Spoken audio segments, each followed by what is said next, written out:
భారతదేశంలో ఎందరో అమరవీరులు ప్రాణత్యాగాలు చేసి సనాతన ధర్మానికి పునాదులు వేశారని, వీరందరి ఆత్మలు శాంతింపచేసేందుకు గాను ఈ ఏడాది జరిగే కుంభమేళా కార్యక్రమంలో సరస్వతి ఘాట్లో సామూహిక తర్పణాలు, కుంభమేళా చరిత్రలో తొలిసారిగా సరస్వతి నది జలాల విలీనం వంటి సామూహిక ప్రార్థనలు నిర్వహించడం జరుగుతుందని, ఇందులో కాశ్మీర్ పండితుల సమాజాన్ని ప్రోత్సహించడం కూడా జరుగుతుందని కాశ్మీర్ పండిట్ సమాజానికి చెందిన మంజునాథ్ శర్మ తెలిపారు. తిరుపతి ప్రెస్ క్లబ్లో శనివారం ఉదయం జరిగిన మీడియా సమావేశంలో ఆయన పాల్గొని మాట్లాడారు. కాశ్మీర్లోని శారదాపీఠం వద్దనున్న సరస్వతీ నదిలోని జలాలను పవిత్రమైన కలశంలో తీసుకుని భారతదేశమంతా పర్యటిస్తున్నామని అన్నారు. ఆది గురువులు, సద్గురువులు అయిన ఆది శంకరాచార్యులు, రామానుచార్యులు, మధ్వాచార్యులు వంటి మహానీయులు జన్మించిన దక్షిణ భారతదేశంలోనే సనాతన ధర్మం ఆవిర్భవించిందని చెప్పారు. ఆది శంకరాచార్యులు ఎన్నో పీఠాలను స్థాపించారని, ఇందులో భాగంగానే కాశ్మీరు పాకిస్తాన్ బోర్డర్లో శారదాపేట అన్ని నెలకొల్పారని చెప్పారు. ఈ జలాలను కర్ణాటకలో శృంగేరి పీఠానికి తరలించి అక్కడ ఆశీస్సులను పొంది తిరిగి కుంభమేళా జరిగే కార్యక్రమంలోకి తీసుకువెళ్లడం జరుగుతుందని అన్నారు. ఈ కార్యక్రమంలోని హైదరాబాద్కు చెందిన శంకర్ ఫ్లాంజరీ ఫౌండేషన్, బెంగళూరుకు చెందిన లక్ష్మీ నరసింహ ట్రస్ట్, కాశ్మీర్కు చెందిన పిఓకే శారదా కమిటీ, కాశ్మీర్ పండిట్ల సేవ సమాజ సంస్థల ఆధ్వర్యంలో జరుగుతుందని చెప్పారు. కుంభమేళాలోని సరస్వతీ సంఘం జరిగే రోజున కాశ్మీర్ పండిట్ సంఘ నాయకులు పాల్గొంటారంటూ తెలిపారు. ఈ ఏడాది జరిగే కార్యక్రమంలో కాశ్మీర్ పండితులు పాల్గొని తర్పణ ప్రార్థనలు చేసి సరికొత్త రికార్డులు నెలకొల్పనుందని అన్నారు. ఇది పాకిస్తాన్ బోర్డర్లోని నియంత్రణ రేఖకు ఇరువైపులా చెందిన ప్రజలు కలిసిమెలిసి చేసే పెద్ద కార్యక్రమమని ఆయన పేర్కొన్నారు. తమ స్వార్థ ప్రయోజనం కోసం కొందరు దుర్మార్గుడు రాజకీయ అజెండా మతం పేరుతో కాశ్మీర్ పేరు చెరగొడుతున్నారని, దాన్ని మేము ఖండిస్తూ ఈ సందర్భంగా పేర్కొన్నారు. ఈ విలేకరుల సమావేశంలో జిఎస్ ప్రసాద్ తదితరులు ఈ కార్యక్రమంలో పాల్గొన్నారు. ఏమంటే ఇప్పుడు కాశ్మీర్ అంటే రెండు పార్ట్లు ఉన్నాయి. ఒకటి పాకిస్తాన్ ఆక్యుపైడ్ కాశ్మీర్ అక్కడున్నది, ఇంకొక పార్ట్ వచ్చేసి మన ఇండియా దగ్గర ఉన్నది. కాశ్మీర్ అంటే it was belongs to once it was, అది ఒక్కసారి హిందువులకు సంబంధించిన స్థలమైనది. అది ఇప్పుడు మొత్తం ఒక 1% మన కాశ్మీర్ తోటి విడిస్తే ఇంకంతా కూడాను ఆ చుట్టున్నది. ఆ రెండు భాగాల్లో సనాతన ధర్మ పునరుత్థానం ఎక్కడైంది అంటే కాశ్మీర్లో అని అందరికీ తెలుసు. అయినా కాశ్మీర్లో ఎక్కడ అనేది చాలామందికి తెలియదు. అదే శారదా సర్వజ్ఞ పీఠం. శారదా సర్వజ్ఞ పీఠం అనేది ఫస్ట్ యూనివర్సిటీ ఆఫ్ నాలెడ్జ్. అది అక్కడ పిఓకేలో చేరుకునేసింది. అక్కడ సుప్రీం ఫైట్ చేసి 2014లో అక్కడ ఏం చేస్తారు అంటే శ్రీ రవీంద్ర పండిత, ఈ కాశ్మీరీ పండిత్ బిలాంగ్స్ టు వాళ్ళ సేవ్ శారదా కమిటీకి చేరిన వాళ్ళు అందరినీ చేర్పించుకొని అక్కడ పాకిస్తాన్ సుప్రీంకోర్టులో కేసు వేసి దాన్ని హిందువుల సొత్తు అని డిక్లేర్ చేస్తారు. అయినా పోయేదానికి మాకు వీలు లేదు because of line of control some visa problem. తర్వాత సుప్రీంకోర్టులో వర్డిక్ట్ వస్తుంది, అంటే వర్డిక్ట్ తీర్పు వస్తుంది. ఆ తీర్పులో హిందూ సొత్తు ఏ రోజు హిందువులు వస్తారో ఇక్కడ వాళ్ళకి అప్పగించాలా అని తీర్పు వస్తుంది. ఆ రోజు నుంచి మేము 2017-19 నుంచి కాస్తూనే ఉంటాం. ఆ రోజులు ఇంకా రాలేదు.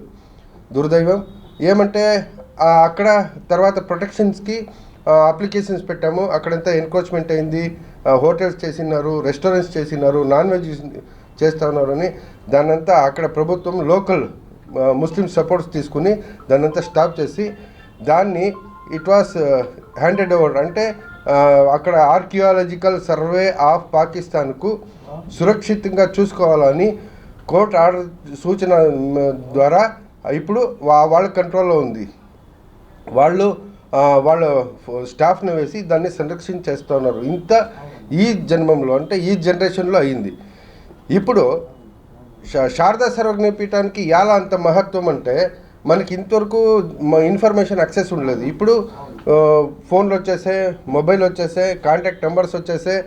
అందు ద్వారా సంపర్కం సాధించి మనకి తెలిసిందేమంటే సరస్వతి నది ఉగమ స్థానం, సరస్వతి సంగమం, శారదా ఘాటి, శారదా నీలం వ్యాలీ, నారద బ్రహ్మ సరస్వతి కొడుకు నారద మహర్షి పేరులో అక్కడ నారద ఘాటి ఉంది. అలాగే గణేశన్ పర్వతము ఉంది. ఇలాంటి పారంపరిక ప్రాచీన జాగాలు తర్వాయు మహత్వమైన నదులు కూడా అక్కడే ఉన్నాయి. పుట్టిండేది కూడా అక్కడ. అయినా మనకు తెలుస్తూ లేదు. ఆ రోజుల్లో ఫోన్ ఉండలేదు. ఎవరైనా ఫోన్ అక్కడి నుంచి మిస్డ్ కాల్ వస్తే కూడా ప్రాబ్లం అయిపోతూ ఉండేది. ఇప్పుడు కాస్త లిబరల్ అయిన తర్వాత అంత ఇన్ఫర్మేషన్ తెప్పించుకుంటా ఉన్నాం అక్కడి నుంచి. మా సనాతన ధర్మంలో అక్కడ ఏమేమి ఉంది అని దాంతో మనకి ఇన్ఫర్మేషన్ దొరికింది 2014 and 15లో. ఇది అక్కడ శారదా ఘాటి ఉంది, శారదా నీలం వ్యాలీ ఉంది, శారదా బజార్. శారదా బజార్ ఎందుకని పేరు పెట్టారు అంటే మొత్తం కాశ్మీర్ అప్పుడు అన్ని ఐటమ్స్ అక్కడ అమ్ముతూ ఉండేది, అంత ఫేమస్ అది. అక్కడనే సరస్వతి నది ఉంది.